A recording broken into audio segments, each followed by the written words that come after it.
Welcome to the Macros for Life podcast, where we talk all things macros, business, and marriage.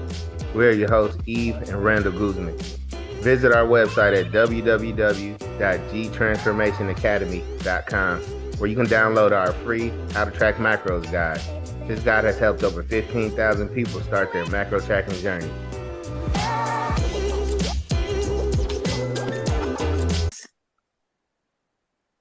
Hello, you guys. Welcome back to the Macros for Life podcast, where we talk all things nutrition, fitness, and business. And we have a business episode this week. I know we have a lot of fitness coaches that have been following us and are excited to get back into kind of like back to school time. So we're having a business coach one this week. And I'm so excited to have Kendall here as our guest today. What's up, you guys? Excited to be here. Thanks for having me, Eve. Cool. I'm so excited. We'll make sure we get like all of your information down into the show notes so that everybody can check you out, because you do have multiple pages, which is great. I want to make sure everybody can find you. But you are the founder and the creator of the Wealthy Women's Business Academy. And I'd love for you to tell everybody how you got started in the coaching space. What's up, you guys? I'm Kendall Strample. So I'm a business coach, but I actually got started in the online health and fitness coaching space back in 2016 when I established my business. But I started back on social media when I was just like a little peanut. So I started posting back on Instagram when Instagram like wasn't even really a thing. When you just like used Instagram to put like the Valencia filter over your food. So you showed people what you were eating during the day. And I really got started because I actually was documenting my recovery journey on social media. And it was kind of like an accountability thing for me to recover. So lo and behold, I actually graduated high school with like almost 100,000 followers, which is crazy to think about. And that's kind of what was the catalyst for me getting into fitness coaching. So I started shadowing a trainer at a gym back in, I think it was like late 2016. And from there, I just started to really build momentum in my online presence and in an online business. And I had this girl from Switzerland reach out, and she was like, "Hey, Ken, like, will you coach me?" And I was like, "Coach? Like, what does that even mean?" Online. And I know we talked about this with you too, Eve, but I essentially just gave her a program, and I had several certifications at this time. I actually dropped out of college to pursue personal training. And so when she was asking me, I was like, okay, I guess this is like a thing. I made my first $100 maybe from her. And from there, I was like, holy crap, like I can actually build a business through social media. I can help people through social media. And it was all just through sharing my own journey. So that's how I got started in the fitness space. And then COVID hit, and everybody was like, holy crap, what do I do? How do I get upline? Naturally, people started asking me, Ken, how the heck did you build a business? And that was the catalyst for me building up my accelerator program, which I now still have to this day. So that's kind of how I got kickstarted. It was all kind of like an accident. I just like fell into step after step after step. And that led me to where I'm at today, where I still have my fitness coaching company. And then we also have the Wealthy Women's Business Academy. That sounds kind of like me. I just fell into being a coach. It was the same thing, helped me. And I was like, people do this? And my account was just to showcase like me losing like my last 20 pounds. Yours was to showcase recovery. And then, you know, people stay along for the ride.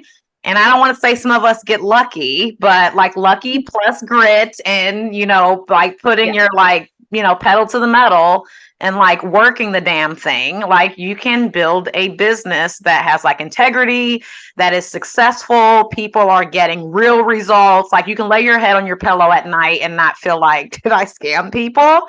And you're like, you can truly help so many people. And I think COVID has been, you know, one of the most talked about things that people say, like since COVID, this and that, and it's been like negative, but for a lot of us in the coaching space, it has been very positive. Like I know you've probably helped several hundred people that needed your program to actually pay the bills when they maybe lost their in-person gym. Yeah, I mean, even when it came to the fitness side of things, I helped a lot of really young women from a young age. And like, it was just women who had never even understood the concept of not having a diet in their life.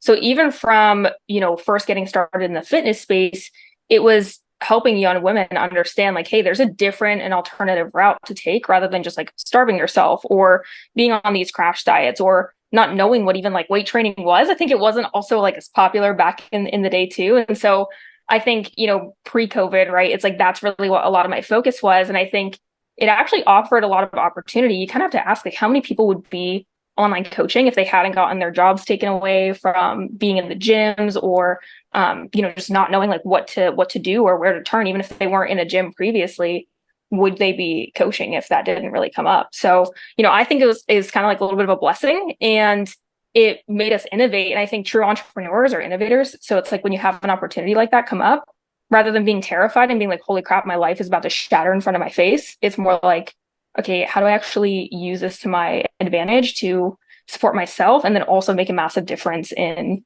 the world, whether it was with fitness coaching or whatever kind of coaching it was. So yeah, I mean, I'm like, I think about it all the time, like, thank God for COVID, because, I don't be sitting in the seat that I'm in today either if that didn't happen.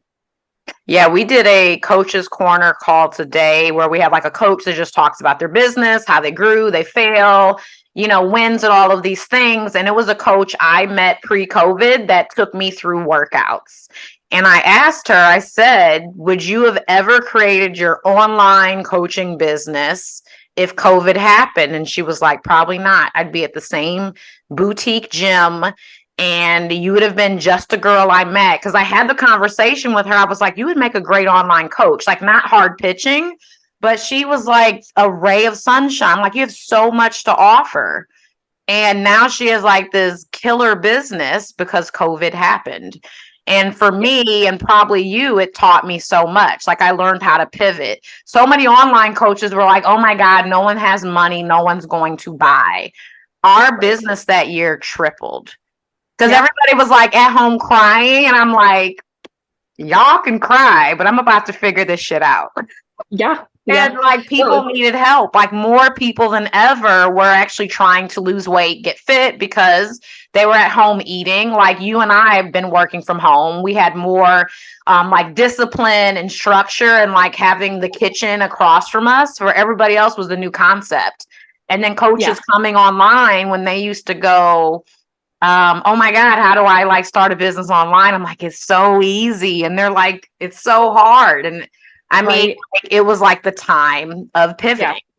Yeah. It's also hard when you kind of pull back the veil and you see what's possible. Like when I see trainers in the gym, I'm like, you don't have to be making $9 for like a 30-minute session or like $20, whatever it is nowadays for, you have the world at your fingertips when you're online and when you're on social too. And I think that was the biggest awakening we saw through that time frame. So yeah, I'm really grateful for it. And I think there's also still so much more opportunity in the coaching space. I think it's still kind of a baby, to be honest. And I think there's still so much capacity and so much room for people to build a coaching business and get more educated. There's like more certifications out there than ever now too, that we didn't have access to pre-COVID either, that I think people just built in the weeds of COVID. So I think that's why it's just become like a big blessing for our whole entire industry, honestly. Mm-hmm. Yeah, definitely. Now, when you started coaching coaches at that time, what were you seeing that coaches had as like the biggest obstacles, fears when creating their business? Like, what were the biggest things that you were like, this is the thing that I need to help people become successful with, as you were like sculpting like your different business offers? Yeah. So before this all happened, I'd been business coaching for about a year. And I was primarily focusing on systems. So I was primarily focusing on like, how do you get organized? How do you build out a sales process? How do you build up client deliverable systems so that you can take on more clients? And it was kind of easy because so many people who were just getting into the space didn't have the systems, but they were just posting and generating leads. Back then, I think lead gen was definitely a little bit easier than it is nowadays, for sure. And they just needed the system side. And I had built the system side without even hadn't really invested in mentorship. So that's where I started off. And then I realized that when it hit, if new coaches were looking to get online, the biggest obstacle was blocks in their creative process with understanding even who like their ideal avatar is. They're so used to coaching people in the gym who are just, general population, or like someone who has gout in their knee, or, just something random like that. And so coaches didn't really know how to attract an ideal client when coming to the online space, more or less even like posting content. A lot of people I think had this massive, and still do to this day, this massive fear just showing up, making themselves more seen on social, getting on their stories. I don't even, were stories around? I think stories were around by the time COVID happened, but yeah, maybe right before. I don't even remember how long stories are. They're like such a part of our life every day that I don't even remember the exact date. I'd have to look it up. It's just like a diary and a documentation at this point. But yeah, I think the biggest limiting belief I saw was a lot of people asking like, what even is this? And is it possible for me to grow this thing online when they first got started? I think a lot of people got so stuck, and still do to this day, in the how of like, what are the first few steps to take? And I think the real question they're asking themselves is like, who am I? Who do I actually want to serve? And how can I support these people? I don't think a lot of people were looking at their skill sets and what their superpowers are and what they're actually good at as a coach. So I think that was a lot of what I saw just getting kickstarted, was people having that fear of showing up, being seen, and then knowing actually how to take their first few steps. And that's where I decided to really pivot and look at, okay, how do we help people not only, become more reputable in the space, get more educated as a coach, but how do we also teach people how to build an offer for a specific avatar that they can then learn how to sell, to deliver, and then now what we really prioritize and focus on is like, how do we put marketing strategy behind all of that once they lay the foundation? And I think that's been like my forte and the thing that I love doing nowadays. Mm-hmm. Yeah, I think it's like so needed in the space, because people do become paralyzed, and then they don't do anything, and they just scroll and watch and compare, and then they dig like a deeper and deeper hole of not going after anybody. And then once they get like enough nerve to post something, it's like speaking to everybody. It's like so generalized. There's no emotion. There's no empowerment to make a choice. It's just information. And I'm like, a lot of coaches are spending so much time putting the same information that their people can, legitly just go find on the internet, but they're not really looking for, like what you said, like what is like their superpower. Yeah, I think like so much of what's missing in our space, especially like just in the fitness coaching space in general, is, a lot of people figure out the problem, the solution for their ideal client, but they're not really building a brand around it. So they're missing this like identity and this personality piece behind their brand. And if we're being super honest, no one's really we're not really reinventing anything or inventing anything super new. Like there are tons of body recomp coaches. There are tons of coaches who help people through gut restoration, even people who have their, their registered dietitians, whatever it might be. It's like, we're not really doing anything too different or too new. So it's like, why is someone going to choose you over the next coach? And a lot of that comes down to knowing who you are as an individual and the brand that you want to build.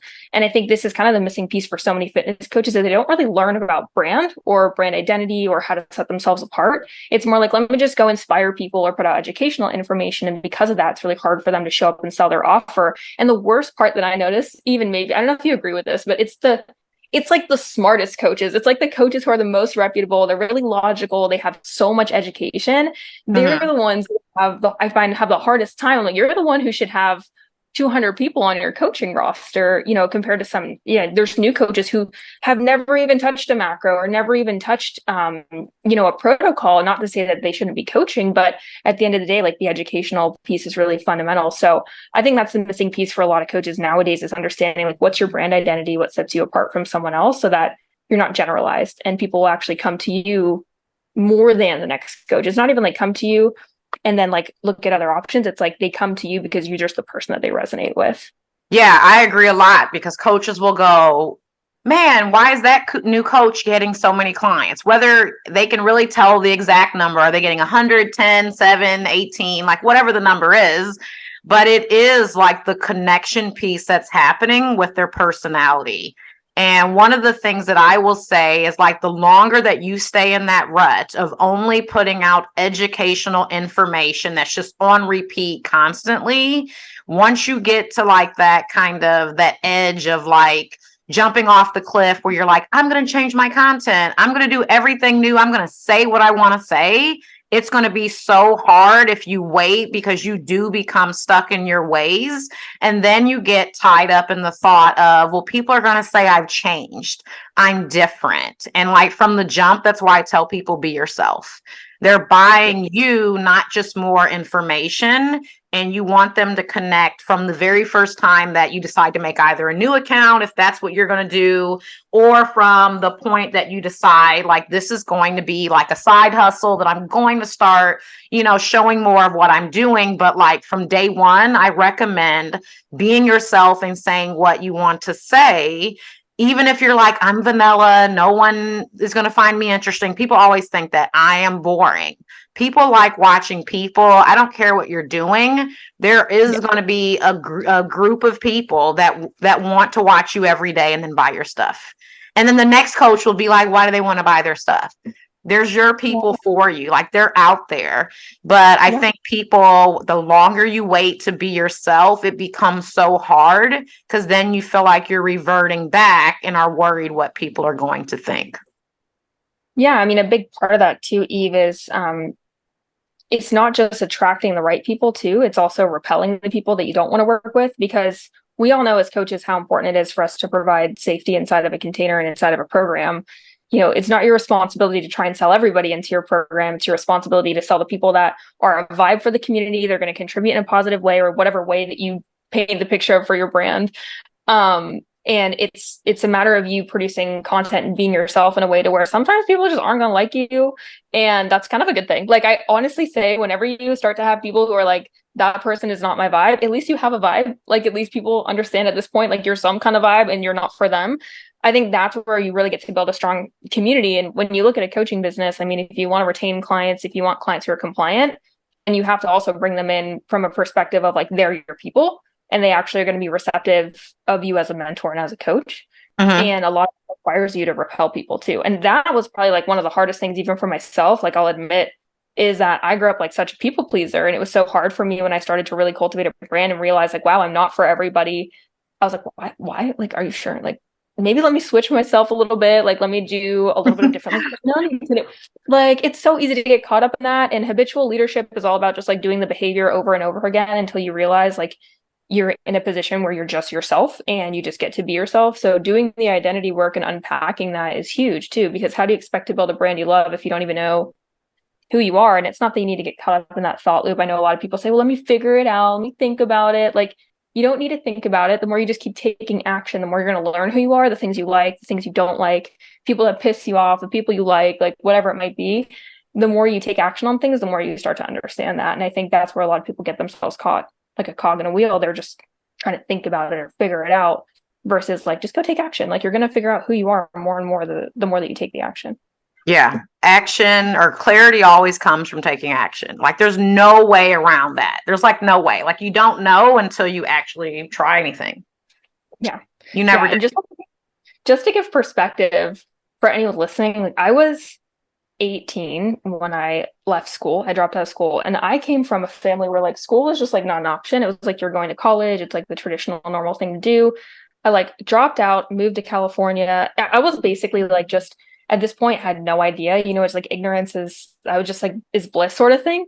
And I just kept taking action. And it slowly over time helped me develop my business, but also who I was. And I look back at myself, I'm like, that's psychotic. Like, that's literally psychotic behavior to think I was just like doing the thing that didn't make any sense at all at the time.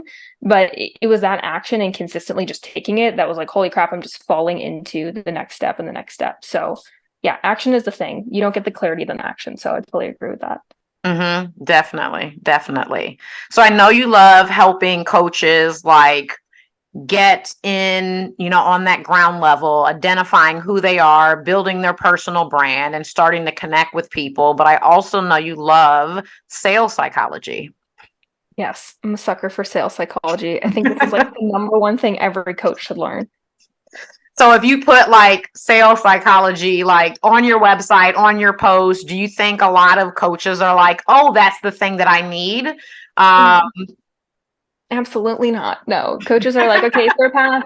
How do I generate leads? How do I make sales? Like, that's like the number one thing, I think so many people focus on, which makes sense, right? Like, you need sales in order to run a business, but sales psychology are the fundamentals, not just being, in my opinion, just from my own experience, it's not just the fundamentals of getting more clients in the door. It's how you create better content. It's how you coach, especially how you coach. Like, if you're a good salesperson, at heart, like influential and actually like authentic sales, you're going to be an incredible coach. You're also going to have a lot more boundaries inside of your program. And I think a lot of coaches don't think about that when they hear sales psychology. They definitely don't. I think for me, because I didn't understand what sales psychology was in the beginning, I was hardly getting anybody in the door. And then once I realized there was like a difference between like being like a hardcore like salesperson, like being salesy, being weird, like being just like on top of people versus like storytelling and what true sales psychology was. I was like, oh, this is something I actually can do. And I was taking baby steps at it, messing up a lot, but and I had no idea, like they're completely different. So how would you describe it to somebody listening that's like, what is she talking about? Yeah, this is a really good question. I look at sales psychology as truly understanding human behavior, like truly understanding what it takes to get somebody who is stuck and be the pattern interrupt for them through the sales process, to get them to choose a different reality for themselves, to get them to choose to take action on something that is going to completely change their life. And really, I mean, the word psychology being in there, I think that's the biggest indicator, is just learn what human behavior is like, learn how people actually make decisions and what kind of decision makers people are. When you learn it at a basic level, that you can then learn it for your specific ideal client, and you'll see the patterns of how people make decisions. And it makes everything in your business so much easier, including, like I said, coaching. And more importantly, like we talked about earlier, Eve, is like you have people that you're going to attract but also repel. And when you understand sales psychology, it's a lot easier for you to also have that healthy detachment in the sales process, where you're not constantly looking at, oh my gosh, this person DM'd me, I'm so excited. And then they don't DM you the next day and you're sad. And, then they DM you again to book a call, but then they no show. So it's just this constant roller coaster. I think when you understand human behavior, you have this more lean back energy in sales that allow for you to attract more people versus chasing people, which is not cute. Don't do that. don't chase people. It's not cute. So yeah, I think you described me in the beginning. I used to get so excited when people would message me, even probably more excited, even when I had my first business coach. It was like on another level because I had made the investment. I wanted to make my money back. And anytime someone DM'd me, it was like, oh my gosh, at least I'm about to get a step closer to making my investment back. Almost like proof of me making progress. Kind of like if you get on the scale, a pound is down. Oh, I'm making progress. I'm doing good. People DMing me. Oh, I'm making progress. I'm doing good. And when they would ghost me, I would get upset. When I would do sales calls, discovery, consults, whatever you want to call them, I went through all kinds of approaches. Some would tell me no on the phone or maybe. Some would go, yeah, I'm signing up today. And then they would ghost me. Or just like if it was through DM combos and they're like, I'm getting ready to buy, give me the link. I was so attached to the outcome. I was driving myself nuts. I felt like I was like on a dieting roller coaster until I started to understand like the psychology of sales, how to remove myself from it, how to be more abundant, how to attract people. Like I was so caught up in the yes or no. And until I learned it, like a lot of things didn't change for me. I was just like hanging on to every thread for someone to say yes. Yeah, and that's the fastest way in business to burn out, because it's you stepping into people pleaser mode. It's stepping into like, how do I produce content that's going to sell? Not like, how do I produce content that I actually want to produce, that's actually for my ideal client, that's actually something that I like to do. And I think that's the cycle I'm seeing the most in the coaching space right now, is people attaching to their lead generation, or people attaching to the outcome of their sales, or even the outcome of their coaching programs. Like some of these are just dichotomies to manage versus like an actual problem.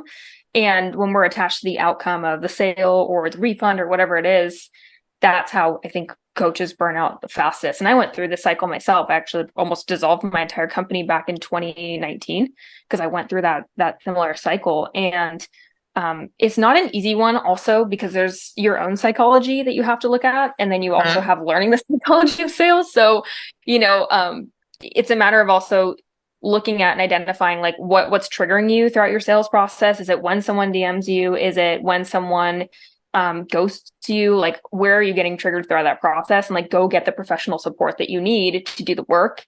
Obviously lean into learning more about sales, but the more you do the identity work for yourself too, the easier sales are going to become for you, because you start to become more confident about how you can serve people, and you become more confident in your offer.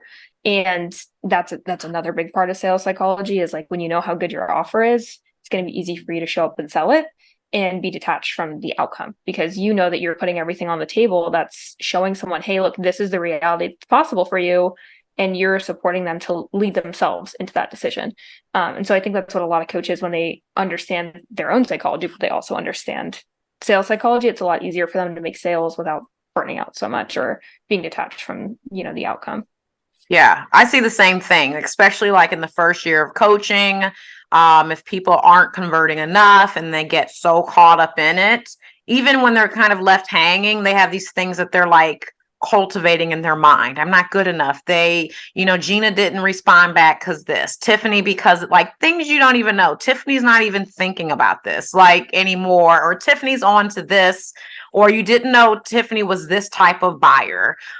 Just all of these things, and it just festers, and a lot of people give up. But I know you and I both know the people in this business that don't give up, they're always successful. But a lot of people do give up. They do.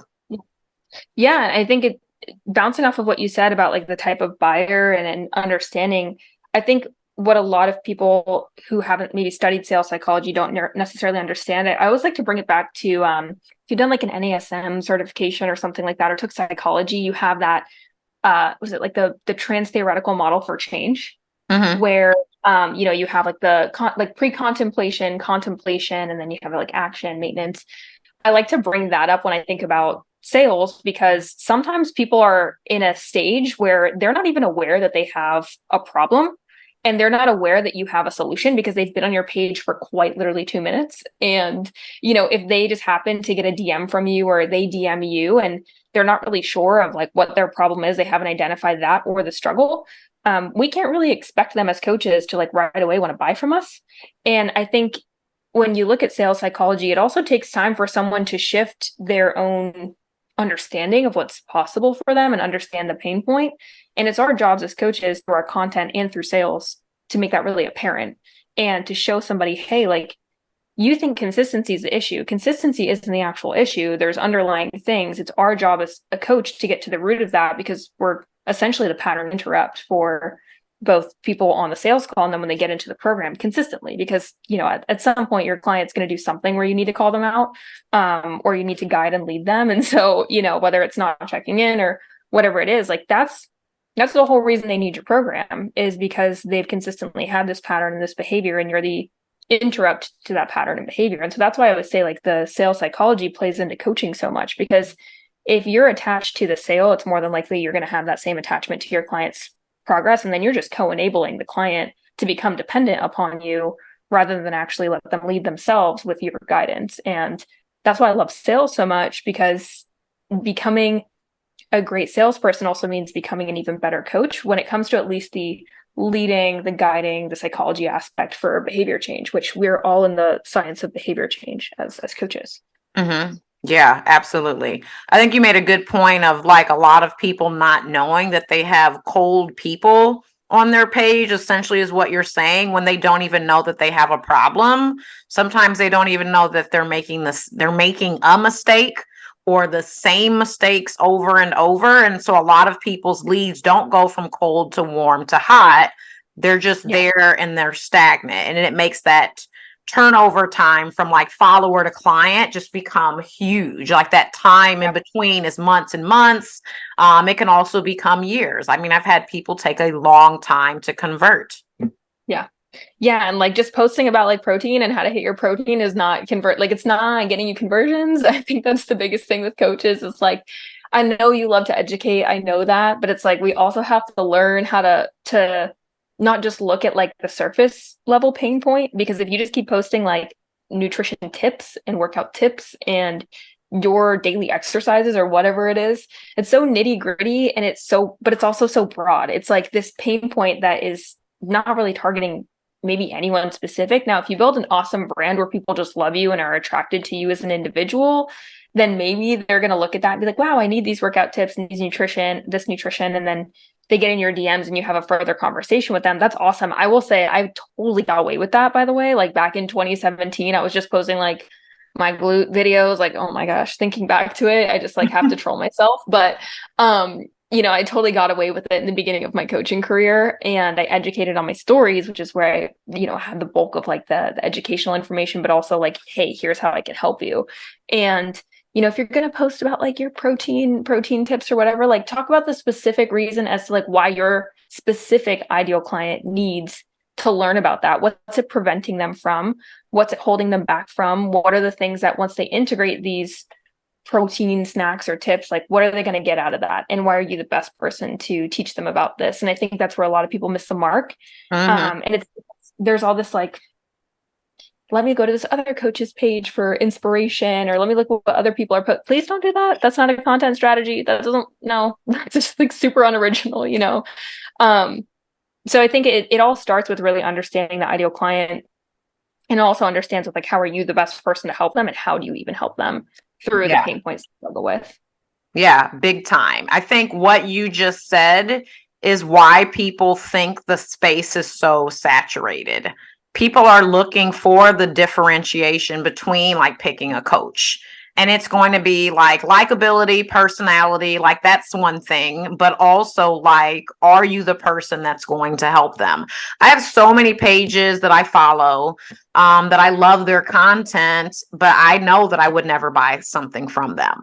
People I've followed for a little bit of time, some pages I've been following for 3 years. But just like think about like some of the pages you follow, you probably know what people you would buy from and which ones you wouldn't, but then think about why you wouldn't buy from the other people. And there's probably a running theme with all of those pages. But like, this is the stuff that makes you stand out, and it's not that hard. It's not that you have like the best hair, the best body, the best like cohesive feed, like all of your workout clothing is like in whatever capsule color that, whatever it is, like all your like last 27 posts, all the clothes are matching and there's the same hue. It's not even about that stuff. And I think people feel this need. So I'll just do what another page is doing that has a lot of followers, but like it's turning all